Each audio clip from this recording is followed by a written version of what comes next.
Olá, sou Giovana Campos e começa agora o programa Espiritualidade em Debate, o programa da Associação Médico Espírita de Santos aqui na Santa Cecília TV. Hoje nós vamos falar um pouco sobre a passagem da Grécia Antiga para o cristianismo e para falar sobre esse tema eu estou com Márcia Semenov, que é filósofa pela USP e também professora universitária. Bom, Márcia, muito obrigada por estar aqui no Espiritualidade em Debate e para falar de um tema que você ama muito, né? Que tem a ver com a filosofia, tem a ver um pouquinho, né, também com as questões religiosas, né? A questão da espiritualidade também, por que não, né? Bom, então, Márcia, só para a gente poder situar, né, como a gente vai fazer essa passagem da Grécia, né, para o cristianismo, qual era o modelo, né, do homem grego, né, antigamente? O homem grego, na Grécia Antiga, né, era um herói. Então, o modelo, o homem tem arete, que é a virtude grega, que não é como a nossa virtude, no sentido cristão, mas é uma pessoa que dá até sua vida, fica de pé, como diz na paideia, né, sobre as duas pernas, né, para defender a guerra até o final, defender seu povo da guerra, desde que se aguente de pé. Então, eles davam a vida pela pátria, eles tinham leis, tinham normas, Atenas era normativamente, sistematicamente governada, né? E o ideal deles era seguir aquilo que nós chamamos de paideia. É uma palavra grega que abrange muito mais que cultura. Cultura, como está hoje definida, já um termo muito gasto, né? Fica assim, muito pobrezinho para falar, porque é a civilização grega também. Paideia abrange a civilização, abrange a cidadania grega, a cultura, a arte e literatura, tudo. E Werner Jaeger, ele escreveu um livro chamado Paideia, e é muito interessante, é grosso assim. E vale a pena, porque aí você entende tudo do homem grego. E o homem grego tem que ter arete, que é a virtude grega. Certo. Que é ser corajoso, ser honesto naquilo que faz, estar sempre pronto, com vivacidade, para desempenhar as suas funções, tanto familiares como sociais e civis. E eles têm, né, aquela ideia do eu, mas o eu no individualismo, a individualidade é uma coisa que foi criada, que realmente os povos da antiguidade não tinham esse aspecto da psique, e o grego, ele exibe esse aspecto, né? Certo. Então, é uma coisa bastante sui generis, próprio mesmo da Grécia Antiga. Começa ali. É ali que começa, né, o pensamento racional, propriamente dito. É aquilo que chamamos, que tem como base, logos, que é justamente a razão. E foi nessa época, então, que começaram, que despontaram os filósofos que nós conhecemos hoje, como Sócrates, Platão. Então, foi nesse contexto que eles surgiram? Sim, realmente foi lá mesmo, porque também em outros lugares do mundo se pensou a vida, mas não como os gregos pensaram, à luz de logos e à luz da physis. Physis é uma outra palavrinha grega, não é propriamente physis, é physis. É uma palavrinha grega que significa a própria natureza. E essa natureza é aquilo que nós somos também. Nós fazemos parte dela. E a physis, então, é onde se vai buscar o arquê. Arquê é o âmago das coisas, é de onde as coisas vêm, de onde brotou a physis. Então, o grego, embora seja politeísta, ele quer saber a razão dele existir. Por que ele está no planeta e por que ele também vai continuar vivendo aqui. Então, ele se interessa por aquilo que o planeta vai ser. Então, os filósofos antigos, eles vieram antes de Sócrates, a partir do século VII a.C. O primeiro foi Tales de Mileto, e eles são pré-socráticos, é assim que eles são denominados, né? Eles são muitos, Tales de Mileto, Anaximandro de Mileto, Anaxímenes, que também é de Mileto, Pitágoras, que é de Samos, já falei, Heráclito de Éfeso, Demócrito de Abdera, que era atomista, percebeu que havia átomos formando todas as coisas, e Parmênides de Eleia e muitos outros, né? Empédocles de Agrigento, muitos outros. Eram muitos mesmos os pré-socráticos.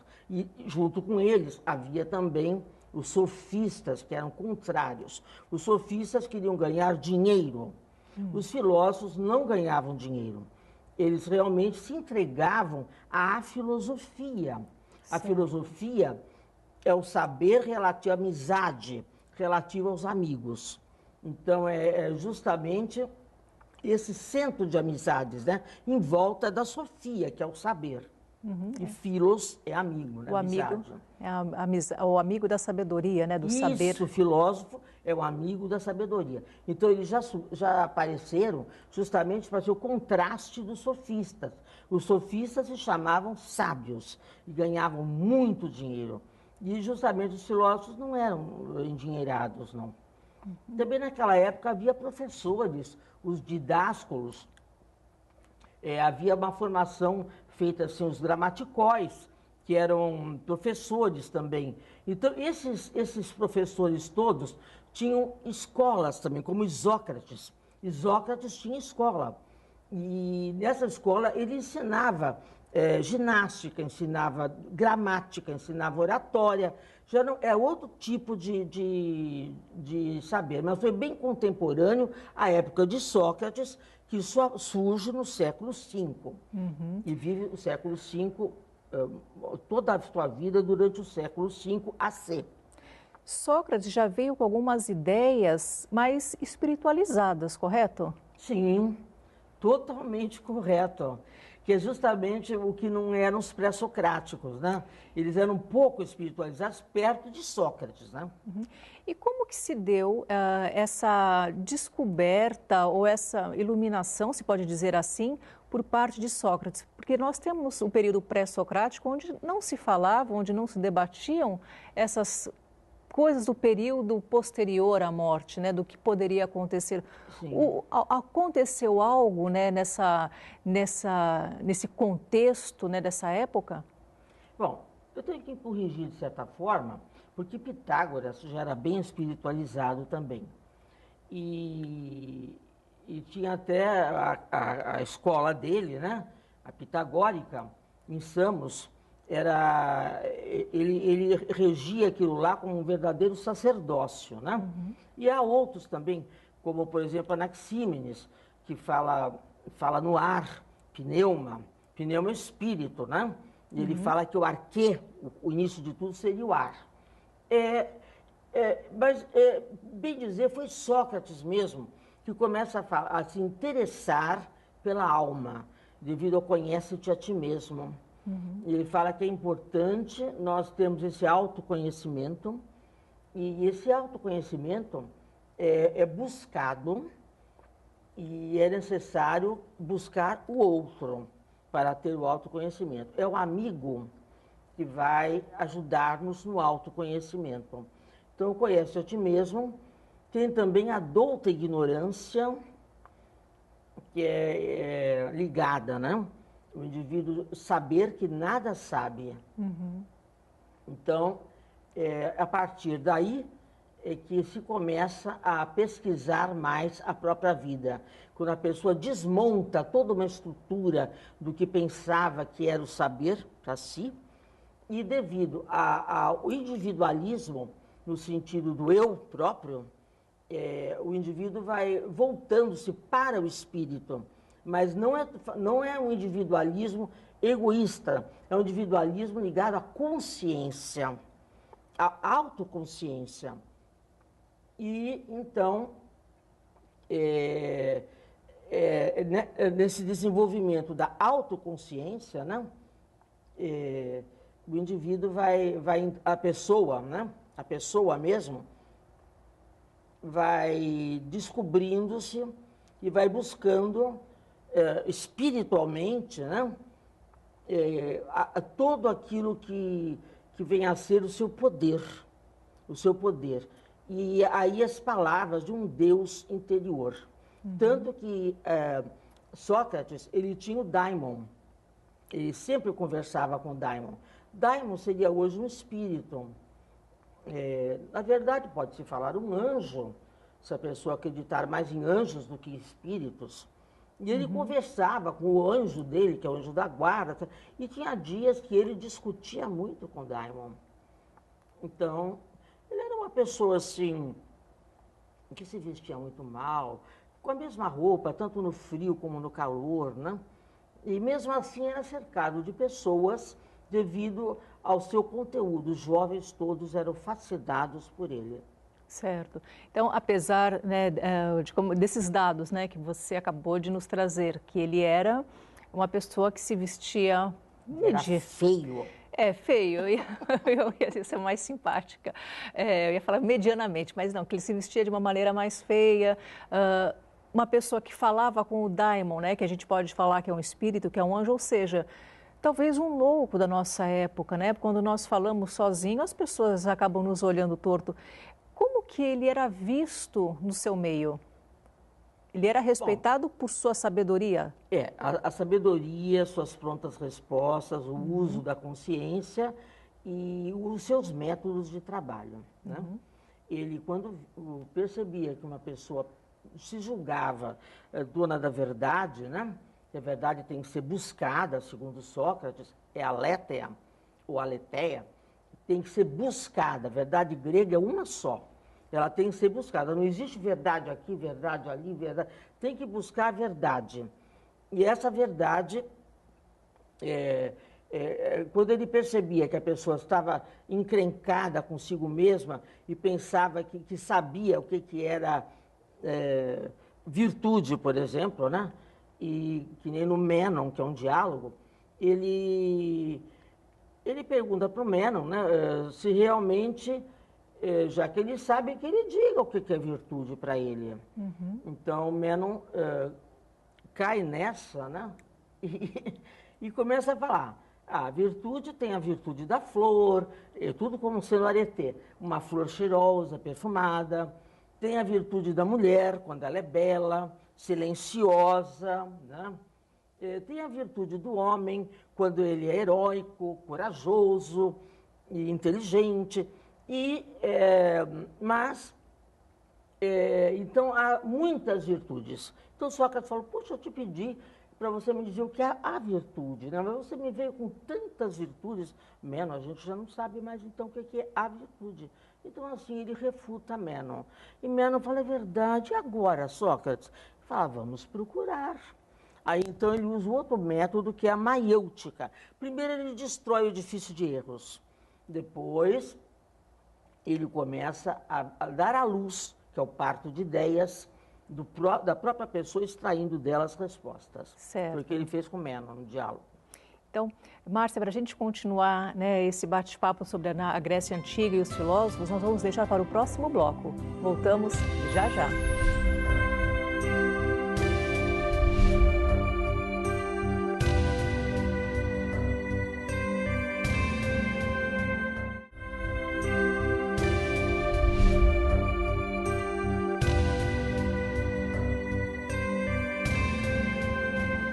Estamos de volta com o programa Espiritualidade em Debate, o programa da Associação Médico Espírita de Santos, aqui na Santa Cecília TV. Você que está em casa já sabe, para saber um pouco mais sobre as atividades, a programação da AME Santos, entre em nosso site www.amesantos.net.br ou através de nosso Facebook, AME-Santos. Lá você saberá não só a programação que nós temos de cursos, palestras, que acontecem não só na cidade de Santos, mas como em toda a região da Baixada Santista. No programa de hoje estou falando sobre a transição da Grécia Antiga para o cristianismo, O Márcia Semenov, ela é filósofa pela USP e também professora universitária. Bom, Márcia, a gente deu uma boa situada, né, no nosso bloco anterior sobre como era o período grego, né, como eram os pré-socráticos, os socráticos. E você comentou, né, que começou a se descobrir algo sobre a alma, né, o conhece-te a ti mesmo, né, a douta ignorância, nada sei também. Então, esses aí são um dos primeiros passos do que a gente vai ver da essência do cristianismo. Sim. Só que antes da gente passar, você me corrige se eu estiver errada, São Paulo depois veio ser Saulo de Tarso? Ele era Saulo de Ele Tarso, era Saulo. do local que ele vivia, que era Tarso. Ele era fariseu, mas ele se converteu ao cristianismo. E aí ele ganhou o nome de Paulo. Ah, certo. É Paulo porque de Tarso. ele, apesar de gostar de todas essas ideias, ele falhou um pouco na missão do evangelizar, né? Sim. Por que isso? Mas foi em Atenas que aconteceu Já foi em Atena. isso. Aham. Ele tinha muita vontade, sabe, de ir à Grécia e justamente Atenas, já que Atenas era uma cidade culta da época, né? E ele tinha aquele idealismo de levar o cristianismo para lá, como todos os demais discípulos de Cristo fizeram. Cada um levou para algum lugar, né? E ele foi, pegou o Mediterrâneo, foi até a Grécia, né? Pois ele lá chega no Areópago, que é um lugar que havia as discussões públicas sobre leis, até sobre arte, e sobre religião também. Ele chega no Areópago todo triunfante, dizendo que eles tinham, os gregos antigos tinham um templo chamado Templo do Deus Desconhecido. Então ele diz, agora o Deus desconhecido já está conhecido, e é Jesus Cristo, e começa a falar. Ele vem aqui para representar as pessoas da terra, e começou a fazer loas a Jesus. Mas quando ele fala que Jesus morreu crucificado, os gregos deram para trás, né? Eles não entendiam isso, porque eles eram politeístas e para eles um Deus que sofre e morre numa cruz, dá o seu sangue por todas as pessoas, isso para eles era até ultrajante. Então, Paulo de Tarso foi mesmo perseguido, né, ali, e foi jogado no monturo, no monte de lixo, né? E aí ele acordou porque havia alguns cristãos ali que gostavam dele, esperavam por ele, amigos dele. E ele foi tratado, então. Então, depois, mais tarde, né, Atenas também foi cristianizada. Mas logo de início, não foi assim. Se você ler na parte do Evangelho, onde estão os Atos dos Apóstolos e outras coisas escritas após os 4 Evangelhos, você vai entender o que aconteceu com Saulo, né? Era Saulo, ficou sendo Paulo de Tarso. E justamente o esforço que ele fez para levar o cristianismo, porque ele era fariseu antigamente, antes de ser cristão. Sabe que teve aquela passagem, né, que ele ficou cego, viu Jesus, né? E aquilo ofuscou, e ele ficou vários dias dentro da cidade, até Ananias passar a mão nos seus olhos e sair as escamas. Eu acho que o Ananias fez que nem seria assim, que nem uma operação de catarata nele, porque saíram as escamas, é assim que está escrito lá. E aí, então, ele pôde enxergar de novo, e ele pôde fazer o seu trabalho missionário. Só que, realmente, ele teve que perder aquele entusiasmo para poder entender que o ser humano tem várias formas, várias visões da vida, né? Os gregos eram politeístas, mas Sócrates também foi muito maltratado, até foi condenado à morte para tomar cicuta, porque justamente tentou levar para os gregos, os politeístas, né, a ideia de um Deus único. Então ele seria um perversor da juventude, né? e não obedecia à religião da época. Então, tudo muda, né? Mas naquele tempo era assim. Esse foi um dos legados da filosofia grega para o cristianismo? Na verdade, o legado é respeitar a pessoa, o próprio individualismo, porque não se vê todo mundo igual. Cada um tem a sua consciência, tem o seu livre-arbítrio, e isso foi um legado. Aristóteles também pensa nisso, mas Platão pensa bem mais ainda. E o Sócrates, logo no começo, que é o mestre do Platão, ele vai justamente falar que cada pessoa tem que ser educada. Naqueles termos da paideia ainda, sabe?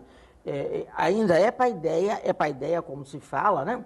Mas é o ideal grego por excelência, aquilo que traz hoje o homem moderno, que é muito parecido com o ideal do homem grego, né? O mesmo ideal de ser independente, ser vivaz e objetivo. Mas, então, tudo isso, né? Faz parte, né, da paideia também. A gente pode dizer que há muitas semelhanças dessa Grécia arcaica com o nosso mundo moderno? Há muitas semelhanças, sim. O homem atual, ele procura ser racional, lógico. Aristóteles criou a lógica, né? E a objetividade é necessária, né? Ele não acerta-se com Platão, apesar de estudar na academia de Platão. Mas Aristóteles não se acerta, tanto que para ele a Terra era parada, estática, né? E não era chata como pensava antigamente, mas era redonda, mas era parada, no centro de um universo que já está estático. Platão não via assim, ele via bem parecido com Pitágoras. Então, se nós formos ver a mudança de exploração, de observação, o homem atual ele experimenta, ele quer observar, ele quer provas. E justamente o grego também é assim. Nós temos muito disso. Certo. É próprio da cultura ocidental isso.